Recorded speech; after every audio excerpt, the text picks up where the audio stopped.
Welcome to today's Explainer.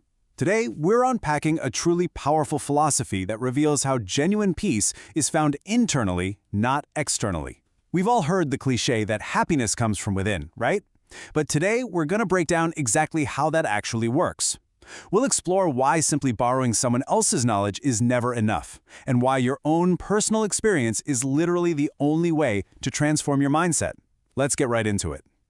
Okay, so let's dive into this by looking at the core dilemma of our protagonist. We'll call him Arav. And honestly, Arav acts as a perfect mirror for modern society. His story kicks off with a question that might sound incredibly familiar to you. Why this restlessness, despite having everything? Arav is the living, breathing embodiment of this exact dilemma.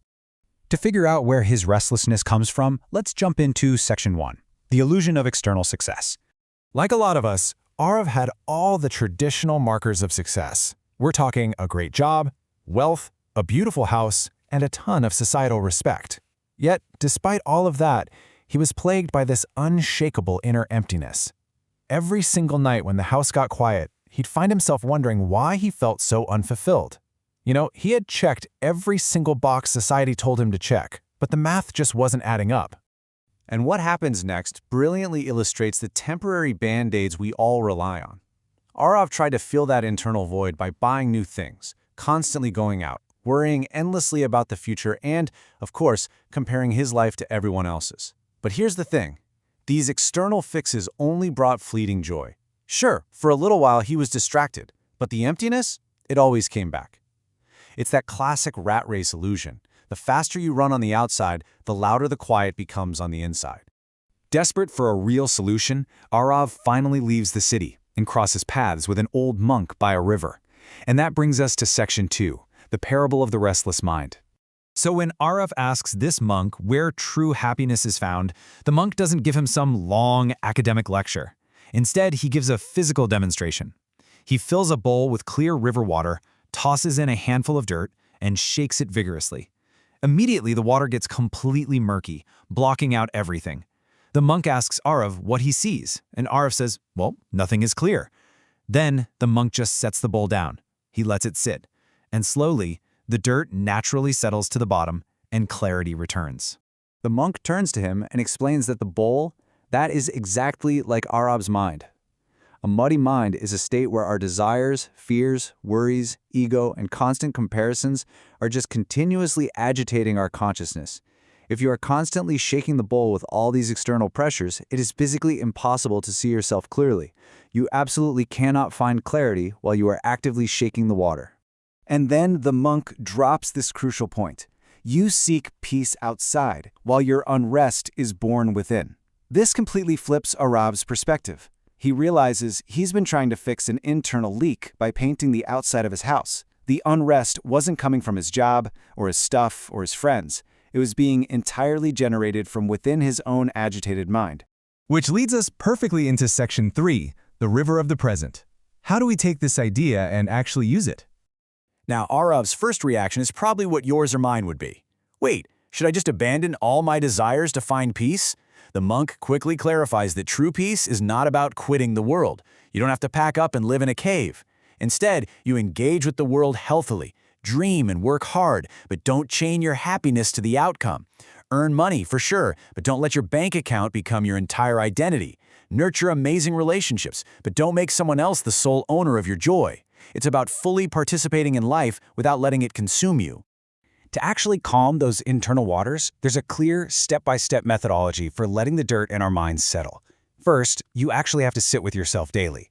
The next step is a big one. Observe your thoughts without trying to stop them. If you try to force them to stop, guess what? You're just shaking the bowl again. You have to accept the past, drop your worry about the future, and just be deeply, truly grateful for the exact moment you are in right now. Pointing right at the water, the monk shares this beautiful metaphor. A river doesn't look back at where it came from, and it doesn't stress about where it's going tomorrow. It just flows. True experience only happens right now, in the present moment. It doesn't worry about yesterday's rocks or tomorrow's waterfalls. Its only job is to be fully present in its current flow. Okay, let's look at Section 4, the real shift in perspective. After this whole encounter, Arav heads back to the city. What's amazing here is that the external world didn't change one bit. Arav goes back to the exact same job, the same people, the same daily grind. But internally, completely rewired.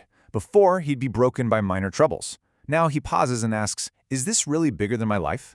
Instead of comparing himself to everyone else, he focuses on his own journey. He finally understands that knowledge from books or monks is just borrowed.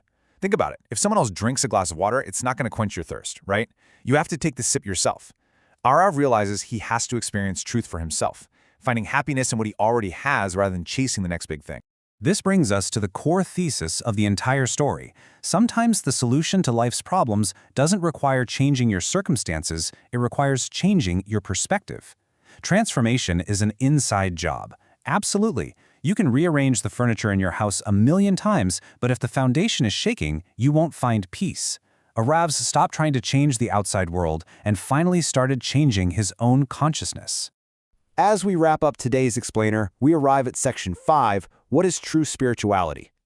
True spirituality isn't about escaping to a mountaintop. It's built for the real world. It means living right in the middle of modern society, surrounded by attachments, but flat out refusing to be a slave to them. It means achieving incredible success but harboring zero ego. Maintaining deep relationships while never losing your own core identity. Ultimately, it's about quieting your mind, letting that dirt settle, just enough so you can finally hear your own authentic inner voice instead of the noise of the crowd. So, the biggest takeaway from Arav's journey is this. True spirituality isn't about leaving the world behind. It is about saving your inner peace while living right in the thick of it. We spend so much of our time looking outward, convinced that the next milestone or the next purchase will finally bring us peace. But all the borrowed knowledge in the world won't help until you look inward. Returning to yourself is where the real journey begins. I want to leave you with this final, provocative thought to chew on. Are you out there searching the entire world for a peace that can only be found by returning to yourself? Take a minute today to stop shaking the bowl. Let the dirt settle. Just observe your own internal waters, and you might just find the clarity you've been looking for all along. Thank you so much for joining me on this explainer, and I really hope you take these lessons into your week.